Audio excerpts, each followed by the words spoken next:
The picture was in the Vindicator, front page, top of the fold. It greeted me on Christmas Day. An older woman kissing a baby at a Christmas Eve service. It was a great pic.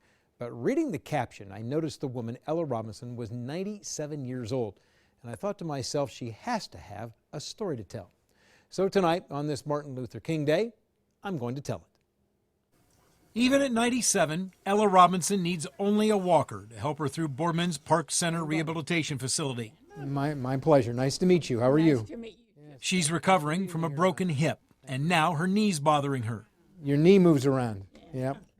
We sit at a table and talk about her life, starting with where she was born. Marion, Alabama, 1918.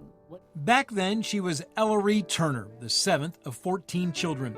This is a picture with 5 of her siblings. Ella's the pretty one on the far left, the only one still alive. Her father was a miner at a time when life for blacks in Alabama was tough. In 1926, the Turners joined the Great Migration and headed north. After his older brother came to Youngstown, they encouraged him to come. Ella Robinson worked as a domestic, graduated from Rayen High School, and at 18 got married. Married to a person named Charles Robinson, who was a member of a prominent family. Prominent indeed. Charles Robinson's father was Clarence Robinson. Everybody knew Clarence Robinson because he became a very successful attorney. Clarence was also an early civil rights leader and a descendant of famed builder P. Ross Berry, an early leader of Youngstown's black community.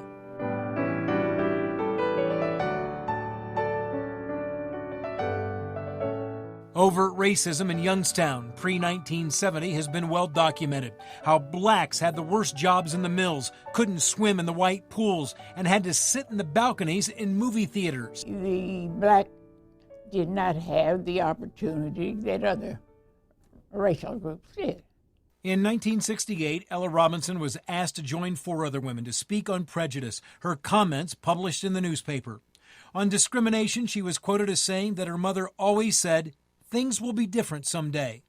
She also told the story of how she applied for an executive position at a women's apparel shop and was told it was against local store policy to hire blacks. Ella Robinson also talked about her church, St. Augustine Episcopal, Youngstown's only black church still in its original location and structure. It was a big part of her life. For many years, she was a senior warden. She called the church a savior for the black people. We would not have been made aware of things had it not been for the black church. Ella Robinson is real-life history, a woman who lived through the segregation of Alabama and the discrimination of Youngstown, who at 97 is still willing and very much able to tell her story.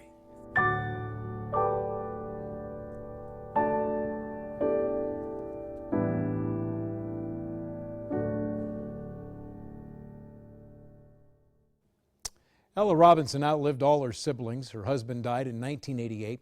She had 1 daughter who died 5 years ago. She has 3 grandchildren, 5 great-grandchildren, and 6 great-great-grandchildren.